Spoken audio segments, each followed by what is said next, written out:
مسلمانوں تمہارے نماز و روزے سے نہیں ڈرتے، تمہاری پاکیزہ معاشرت سے ڈرتے ہیں۔ معاشرت کسے کہتے ہیں؟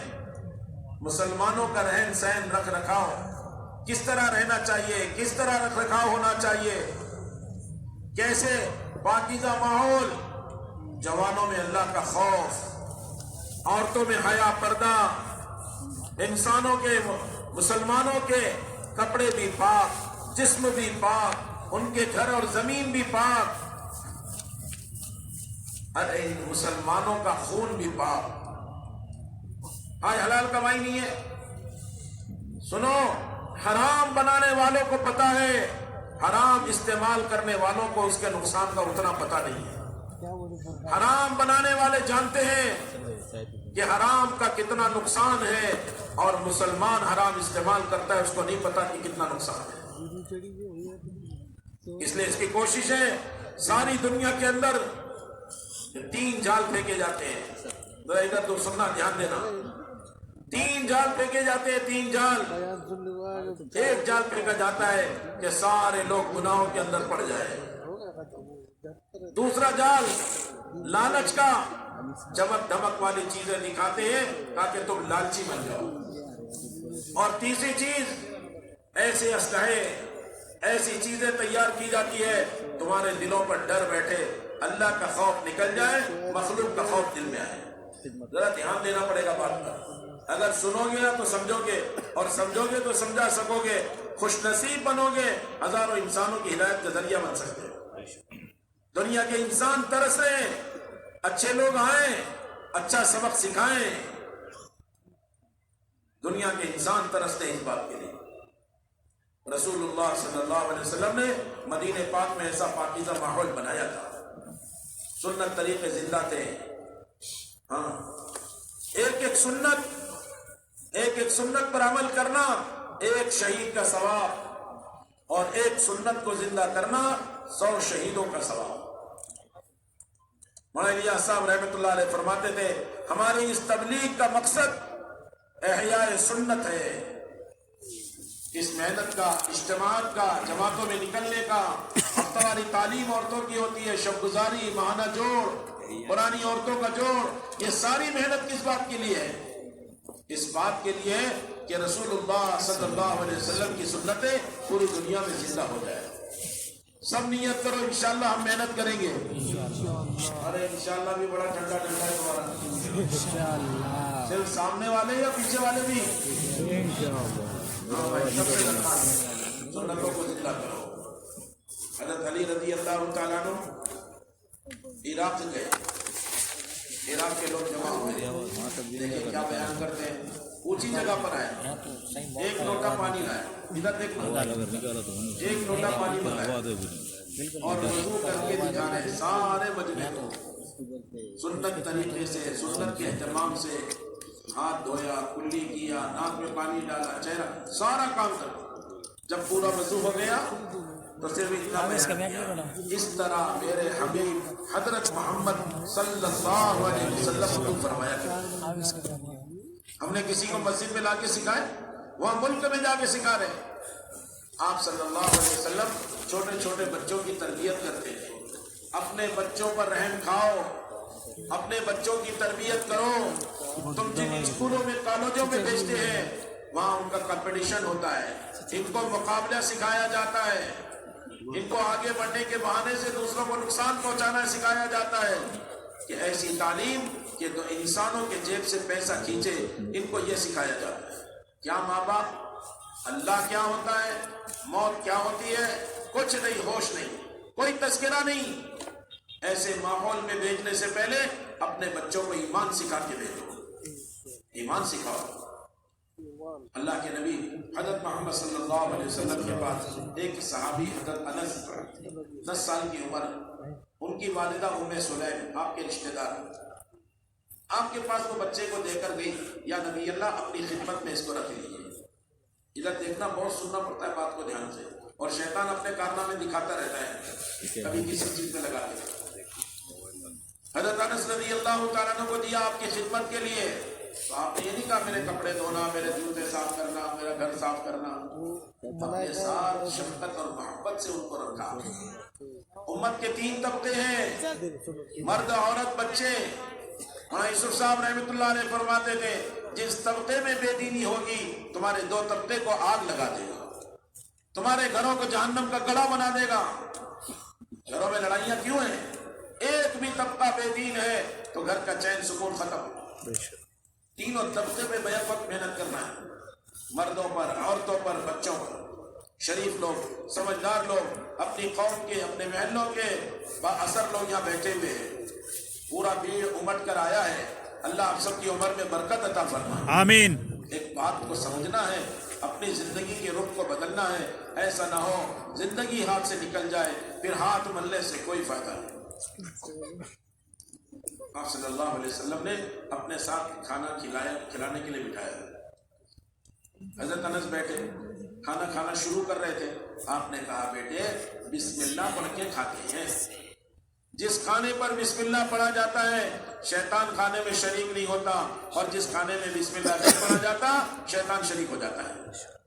آپ صلی اللہ علیہ وسلم کو باغ میں ایک صحابی نے کھانے کی دعوت دی۔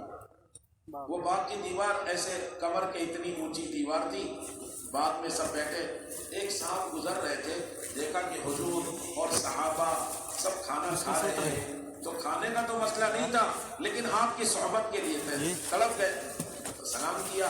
وہ باغ کے جو مالک تھے انہوں نے ان کو بلا لیا، آؤ بھائی بیٹھو، کھانا کھانے بیٹھ گئے۔ آپ صلی اللہ علیہ وسلم اتنا گھور کے اس کو دیکھ رہے تیزی سے، بہت دیر تک دیکھتے رہے۔ کچھ دیر کے بعد آپ ایک دم سے مسکرائے۔ صحابہ نے کہا حضور آپ تو ایسا کرتے نہیں، آپ مطلب کہ کسی کو غصے سے دیکھ رہے ہو پھر اچانک آپ ہنس دیں، کیا بات ہو گئی؟ آپ نے فرمایا یہ آئے شوق سے کھانے کے لیے اور جلدی میں کھانا شروع کر دیا اور یہ بسم اللہ پڑھنا بھول گئے۔ اب درمیان میں ان کو یاد آیا، انہوں نے پڑھا بسم اللہ اولہ و آخرہ۔ یہ جو کھانا بسم اللہ پڑھنے سے پہلے کھا رہے تھے ان کے منہ میں جاتا تھا اور جبڑے سے شیطان اپنے منہ میں لیتا تھا، اور پانی بوتل ختم ہو گئے 10 روپے میں ایک لاکھ۔ میں دیکھ کر غصہ کر رہا تھا کہ میرے صحابی کے پیٹ میں نہیں جا رہا ہے، شیطان کے پیٹ میں جا رہا ہے۔ جیسے ہی انہوں نے بسم اللہ پڑھی بس وہ شیطان وہاں سے اٹھا اور اس باغ کی دیوار کے پیچھے کودا اور وہاں جا کر ساری الٹیاں کر رہا ہے۔ اس لیے میں خوش ہو گیا کہ میرے صحابی نے بسم اللہ پڑھی۔ بسم اللہ کا یہ اثر، کوئی گھونٹ لو بسم اللہ پڑھ کے، کوئی لقمہ لو بسم اللہ پڑھ کے، 3 فائدے ہو گئے۔ دھیان سے سننا، کھانا کھاتے ہوئے، پانی پیتے ہوئے، کسی چیز کے کھاتے ہوئے پیتے ہوئے سب سے پہلے بسم اللہ، اخیر میں الحمدللہ۔ پوری دعائیں پورے آداب ہیں، کم سے کم اتنا، اللہ اکبر۔ پیٹ میں جاتے ہوئے یہ لقمہ نور بنتا ہے، نور، اور اندر جا کر عمل کا شوق دلاتا ہے، عمل پر ابھارتا ہے جو بسم اللہ کے ساتھ کیا نا۔ اور پھر قیامت میں یہ لقمہ اور گھونٹ گواہی دے گا، اے اللہ اس آدمی نے مجھے اپنے پیٹ میں تیرے نام کے ساتھ لیا۔ جو اہتمام کریں گے انشاءاللہ، جو عمل میں بسم اللہ نہیں وہ عمل بے برکتی ہو جائے۔ اللہ کے نبی صلی اللہ علیہ وسلم نے ایک بات سکھائی تھی، حدیث میں لکھا ہے، آپ نے فرمایا جب مسلمان اپنا کھانا بغیر بسم اللہ کے، اپنا دسترخوان بغیر بسم اللہ کے، اپنا دروازہ بغیر بسم اللہ کے بند کرتا ہے، اپنا بستر بغیر بسم اللہ کے لگاتا ہے، تو شیطان شیطانوں کو جمع کر کے کہتا ہے آ جاؤ، اس گھر میں کھانے کے لیے بھی جگہ ہے اور اس گھر کے اندر سونے کی بھی جگہ ہے۔ ارے بھائی سن رہے ہو یا بات کر رہے ہیں؟ اس گھر کے اندر ایک ایک عمل کی جگہ بتا رہے ہو، لیکن جب مسلمان بسم اللہ پڑھ کے دسترخوان لگایا، بسم اللہ پڑھ کے دروازہ لگایا، بسم اللہ پڑھ کے بستر لگایا، تو شیطان شیطانوں سے کہتا ہے لا طعام لکم ولا مبیت لکم، نہ یہاں تمہارے لیے کھانا ہے اور نہ یہاں تمہارے لیے سونا ہے، چلو کہیں اور چلتے۔ میں عرض کرتا ہوں حدیث پاک میں جو لکھا ہے اس میں یہ اشارہ ہے، اگر کوئی مرد اپنی عورت سے بغیر بسم اللہ کے ملے گا تو کیا حال ہوگا؟ غور تو کرو، اس لیے نیت کرو ہر عمل سے پہلے بسم اللہ پڑھیں گے انشاءاللہ۔ جب مسلمان بیت الخلاء میں بغیر بسم اللہ کے جاتا ہے تو شیطان بیت الخلا میں داخل ہو کر اس کی شرمگاہ کے ساتھ کھیلنے لگ جاتا ہے۔ اگر یہ بسم اللہ پڑھ لیتا ہے تو شیطان اندر داخل نہیں ہو پاتا، اور اس کی شرمگاہ اور شیطان کی نگاہ کے درمیان اللہ پردہ ڈال دیتے ہیں، وہ شیطان شرمگاہ کو نہیں دیکھ پاتا۔ ہماری حفاظت ایک بسم اللہ میں ہے، ایک بسم اللہ میں اتنی حفاظت، تو سارے دین پر عمل کرنے میں، ساری سنتوں کے اہتمام میں، ساری دعاؤں کے پڑھنے میں، اور دنیا میں دین کو زندہ کرنے میں اللہ کتنی حفاظت کریں گے۔ چھوٹے چھوٹے بچوں کی تربیت ہوتی تھی، بیٹے سے کہا دیکھو دائنے ہاتھ سے کھاتے ہیں۔ شیطان کیا کرتا ہے، بچے کے ہاتھ میں اگر آپ دو نا دائنے ہاتھ میں، تو وہ ہاتھ سے چھین کر دائنے ہاتھ سے بائیں ہاتھ میں دے دیتا ہے۔ آپ دائنا ہاتھ کی طرف آگے چیز بڑھاؤ، شیطان بائیں ہاتھ کی طرف سے اس کا ہاتھ بڑھا دیتا ہے، دھکا دیتا ہے پیچھے سے۔ اس لیے نگرانی کرو تاکہ ہمارا ہر بچہ سنت طریقے پر آئے۔ جو بھائی کوشش کرو گے انشاءاللہ۔ سنتوں کا اہتمام، سنت حاجت، کھانے پینے کی سنت کا یہ طاقت ہے۔ اگر مسلمان سنت کا انکار کرے، جو انسان سنت کا تکبر سے انکار کرے، اللہ اس کے بدن کی طاقت چھین لیتے ہیں۔ بے شک ایک ساتھ کھانا کھا رہے تھے اور الٹے ہاتھ سے کھا رہے تھے۔ آپ صلی اللہ علیہ وسلم نے دیکھا تو کہا بھائی کھانا سیدھے ہاتھ سے کھاتے ہیں۔ اس نے دیکھا میرے کو ٹوک رہے تو تکبر کی وجہ سے کہنے لگا میرا سیدھا ہاتھ نہیں اٹھتا تو کیسے کھاؤں گا؟ آپ نے فرمایا اللہ اس کا ہاتھ ویسا ہی کر دے جیسا اس نے کہا ہے۔ کہتے ہیں اس کا دائنا ہاتھ شل پڑ گیا، پوری زندگی اس کا ہاتھ منہ کی طرف تک نہیں جا سکا، طاقت چھین لی اللہ نے۔ کاٹا ہے کیا؟ سنتوں کا انکار کرتے ہو، اللہ کی قسم دنیا کے اندر کتنا ہی قیمتی برش بن جائے اور وہ برش تمہارے دانتوں کو صاف کر لے، لیکن موت کے وقت کلمہ نصیب نہیں ہوتا۔ اگر تم ایک لکڑی کی مسواک اپنے دانتوں کو کرو گے تو موت کے وقت میں اللہ کلمہ نصیب کرے۔ اللہ ہم سب کو اور سارے انسانوں کو موت سے پہلے کلمہ نصیب کرے، آمین ثم آمین۔ بڑی نعمت ہے۔ تو بتاؤ برش میں طاقت زیادہ یا مسواک میں طاقت؟ کون کون نیت کرتا ہے سنت کا اہتمام کریں گے؟ ہاں، بچے کو گھر میں سنت کا عمل سکھاؤ۔ مسواک ایسی قیمتی دولت ہے۔ اللہ کے نبی صلی اللہ علیہ وسلم اگر آپ سے تو جا کر بات کرتے کہ میرے منہ سے کوئی بدبو نہ آئے کسی میں، حالانکہ آپ کا منہ صاف بورڈ ہے نا، آپ یہاں سے بورڈ نبی کرو آپ کے پسینے میں خوشبو۔ ایک صحابیہ جب آپ سو رہے تھے آپ کے پسینے کو بوتل میں لے رہے، کیا کر رہے ہو؟ کیا جی آپ کے پسینے میں خوشبو آ رہی ہے اس لیے بوتل میں اٹھا کے رکھ رہے ہیں۔ اللہ ایسا نورانی۔ آپ نے اگر کسی سے بات کرنا ہے تو مسواک کر رہے ہیں، آپ کو گھر میں داخل ہونا ہے پہلے مسواک کرتے پھر گھر میں داخل، بیویوں کے پاس جانا۔ آپ باہر نکل رہے ہیں تو مسواک کر رہے ہیں۔ آپ رات کو اٹھے ہیں تہجد کے لیے اور آپ کو استنجا کے لیے جانا ہے تو پہلے مسواک کرتے تھے، پھر استنجا کو جاتے تھے، پھر واپس آتے تھے مسواک کر کے پھر وضو کرتے تھے۔ آپ صلی اللہ علیہ وسلم کا انتقال کا وقت ہے، اماں عائشہ کی گود میں سر ہے۔ اماں عائشہ کا بھائی تھا عبد الرحمن، حضرت ابو بکر کا لڑکا، وہ ملنے کے لیے آیا تو آپ نے دیکھا کہ اس کے جیب میں مسواک ہے، تو اماں عائشہ کو دیکھا، مسواک کو دیکھا، ایسی سمجھدار تھی، سمجھ گئی، اپنے بھائی سے کہا یہ مسواک دے دے مجھے، اور پھر لے کر اپنے منہ میں چبا کے آپ کو دیا اور آپ کے منہ میں مسواک کیا ہے۔ موت کا وقت ہے، مسواک نہیں چھوڑ رہے۔ مسلمان کو پتہ نہیں ایک ایک سنت میں کتنی طاقت ہے۔ ایک جگہ دشمنوں کے مقابلے پر ہے، رات و دن تھک گئے، تھک کے چور ہو گئے۔ ایک صحابی نے کہا سب مل کر مسواک کرو، سب نے مل کر مسواک کی، سنت کا اہتمام کیا تو اللہ اکبر، دشمن رات کو چپکے سے آیا دیکھنے کے لیے، کہنے لگا سب تو تلوار تیز کرتے ہیں، یہ تو دانت تیز کر رہے ہیں۔ بھاگا اپنے قوم میں جا کر کہا نکل چلو ورنہ کہیں یہ لوگ تمہیں کچا نہ چبا لیں۔ رعب ڈالی، سنتوں میں رعب ہے۔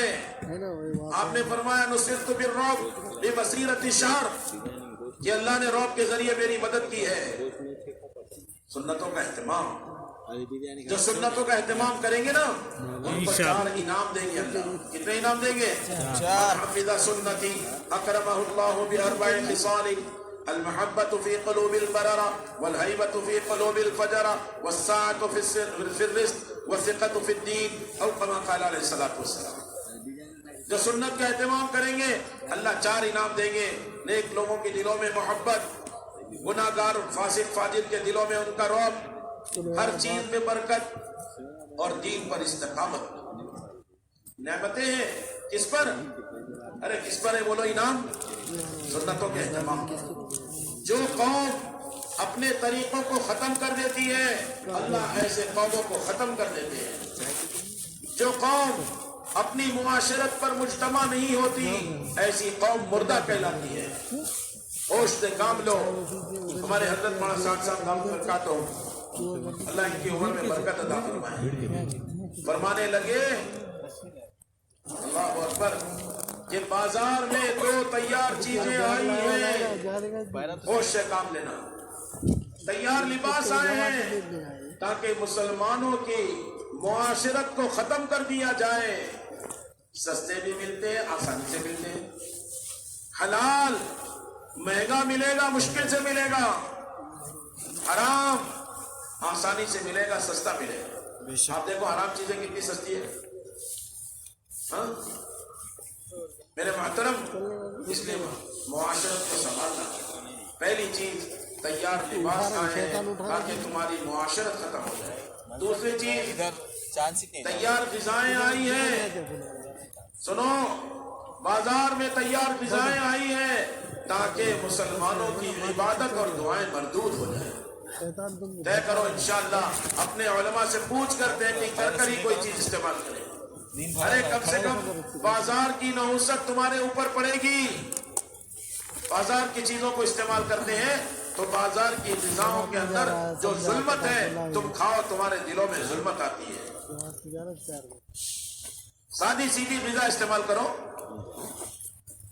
گھر میں اپنے ماں بہنیں اللہ کا ذکر کر کے، تلاوت کر کے، نماز پڑھ کے، تعلیم و تعلم، اور وہ کھانا پکا رہی ہے. اس میں جو انوارات آئیں گے، محلے کے کسی غافل آدمی کو بھی تم کھلا دو گے تو اس کی غفلت ٹوٹے گی اور وہ بھی اعمال اور عبادت والا بن جائے گا. اللہ نے وہ طاقت رکھی ہے. اس لیے میرے دوستوں اور بزرگوں، ہمیں اس کی فکر کرنا ہے کہ اپنی معاشرت کو سنبھالنا ہے. بچے کی تربیت کے لیے اپنے گھروں کے اندر تعلیم کا عمل ہے. سارے مجمع سے درخواست ہے، ہمارے نبی نے جو بات فرمائی ہے وہ تعلیم کے عمل کے ذریعے اپنے دلوں کے اندر نور اتارنا ہے. جو بھائی گھر میں تعلیم کریں گے، ایک آیت سیکھنا شروع کر دی، اِنَّا أَعْطَيْنَاكَ الْكَوْثَرَ، اور آدمی نے پڑھا، بیوی نے پڑھی، بچی نے پڑھی، بہو نے پڑھا، بیٹے نے پڑھا، سب کو سونا پڑا. اب ایک آیت صحیح کر رہے ہیں. اللہ کے نبی صلی اللہ علیہ وسلم نے ارشاد فرمایا، تم میں سب سے بہتر وہ ہے جو قرآن کو سیکھے اور سکھائے. جس کا قرآن پڑھنا صحیح، اس کی نماز صحیح، جس کی نماز صحیح، اس کی زندگی صحیح. سوچو تو صحیح. قرآن اللہ کا کلام ہے جس کو صحابہ ہاتھ میں لیتے بدن کانپ اٹھتے، دل تھرا اٹھتے، آنکھوں سے آنسو نکلتے اور یوں کہتے ہاذا کلام ربی، یہ میرے رب کا کلام ہے. ادھر دیکھو، ادھر کس کا کلام ہے؟ ارے بولو نا، میرے رب کا کلام ہے. اور آنکھوں سے آنسو جاتے. مولانا الیاس صاحب رحمۃ اللہ علیہ فرماتے تھے، جب بھی قرآن پاک پڑھنے بیٹھو ہاتھ اٹھا کے بھیک مانگو، اے اللہ جو میرے مقدر کی ہدایت ہے مجھے نصیب کر دے. ہر انسان کے مقدر کی ہدایت اللہ نے قرآن میں رکھی ہے. جو بھائی قرآن میں ہدایت ہے اللہ سے بھیک مانگو گے انشاءاللہ. اور جو بھائی بھی قرآن پڑھنا نہیں جانتے ان سے درخواست ہے کہ قرآن پڑھنا سیکھیں. عمر مت دیکھو، 50 سال ہو گئے، 60 سال ہو گئے، 70 سال ہو گئے. کتنے لوگوں نے قرآن پاک کو پڑھنا شروع کیا 70-80 سال کی عمر میں بھی پڑھ لیا.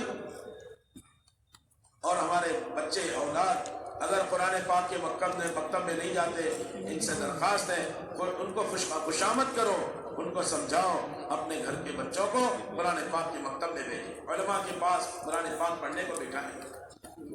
ایسا صاف ستھرا ماحول، اللہ کا شکر ہے، بڑا مجمع اللہ کے راستے میں جا رہا ہے، اللہ ان کے سفر کو آسان فرما، بڑے پیارے لوگ، بڑے خوش نصیب لوگ اللہ کے راستے میں 4 مہینے 40 دن جا رہے ہیں، علماء سال کے لیے جا رہے ہیں، ہزاروں علماء ہر ضلع میں جمع ہو رہے ہیں، اور ماشاءاللہ دوسرے سال کے لیے تیار ہیں۔ 45 جماعتیں علماء کی عرب ملکوں میں دوسرا سال لگا کے آ گئی، 45 جماعت اللہ کے راستے میں، کیسی قربانی دے رہے؟ مستورات اپنے محرم کے ساتھ 2 مہینوں کے لیے ملکوں میں جا رہی، ابھی مہاراشٹر کی جماعت امریکہ گئی، کینیڈا گئی، آسٹریلیا گئی، کہاں ملکوں میں جا رہی، اللہ کا فضل ہے، مستورات بھی جا رہی۔ اور بھائی صحابہ کے زمانے میں تو عورتیں اللہ کے راستے میں جان دینے کو سعادت سمجھتی، ام حرام بنت ملحان رضی اللہ عنہ کے گھر پہ رسول اللہ صلی اللہ علیہ وسلم آرام فرما رہے، آپ نے کہا میری جماعت سمندر کا سفر کرے گی، کشتیوں پر ایسے بیٹھے گی جیسے بادشاہ اپنے تختوں پر بیٹھتے ہیں، کہنے لگی ادعو اللہ ان یجعلنی منہم، آپ دعا کر دیجئے اللہ مجھے ان میں سے بنا دے۔ دوبارہ آپ نے اسی طرح فرمایا کہ دوسری جماعت تو کہنے لگی اجی نبی جی میرے لیے دعا کر دیجئے کہ مجھے اللہ اس جماعت میں بھی لے جائے، آپ نے فرمایا انتی من الاولین ولستی من الاخرین، تم پہلی جماعت میں جاؤ گی، بعد والی جماعت میں کیسے جاؤ گی؟ یعنی یہ یقین ہو گیا کہ پہلی جماعت میں جاؤں گی تو میرا انتقال ہو جائے گا۔ اے بھائی کیا ہو جائے گا؟ سنو دھیان سے، اللہ اکبر، اپنے ان کا نکاح ہوا عبادہ ابن صامت رضی اللہ عنہ کے ساتھ، وہ ان کے ساتھ پانی کے جہاز کا سفر کی اور لمبا سمندر کا سفر کر کے ترکی کے نیچے ایک جزیرہ ہے، اس کو قبرص بھی کہتے ہیں، سائپرس بھی کہتے ہیں، وہاں گئی، وہاں جا کے جماعت نے کام کیا، واپسی کا سفر تھا، گھوڑے پر سوار تھی، وہ سواری بدک گئی، یہ اوپر سے نیچے گری، گردن ٹوٹی، اللہ کے راستے میں شہید ہو گئی۔ آج ان کی قبر وہاں ہے اور اس پر لکھا ہوا ہے ایک نیک خاتون کی قبر، وہاں کے لوگوں کو ان کا نام معلوم نہیں، وہ عورت کی قبر وہاں بنی۔ تو صحابہ جس طرح اللہ کے راستے میں پھرتے تھے، صحابیات جس طرح اللہ کے راستے میں پھرتی تھی، آج مرد اور عورتیں، ہمارے بھائی اور ہماری بہنیں اللہ کے فضل اللہ کے راستے میں جا رہے ہیں۔ ایک مفتی صاحب کی والدہ کا انتقال ہوا، مفتی صاحب رونے لگے، حضرت مولانا صاحب نے سمجھایا ارے اللہ کے راستے میں بنی ہے، جہاں تیرا گھر ہے اور جہاں اس کی قبر بنے گی اللہ ایک موتی کا محل تلاش کر دیں گے، تو مفتی ہو کے روتا ہے۔ وہ کہنے لگا اماں تو اللہ کے راستے میں بنی ہے، مجھے یقین ہے اللہ اس کو ایسا محل دیں گے، لیکن میرے رشتہ دار ضد کر رہے ہیں کہ گھر پہ لے کر آؤ، اور جب میں جماعت میں نکلا تھا امی نے یہ کہا تھا جب میرا انتقال جہاں ہوگا میری قبر وہیں بنانا، گھر میں لے کے جانا۔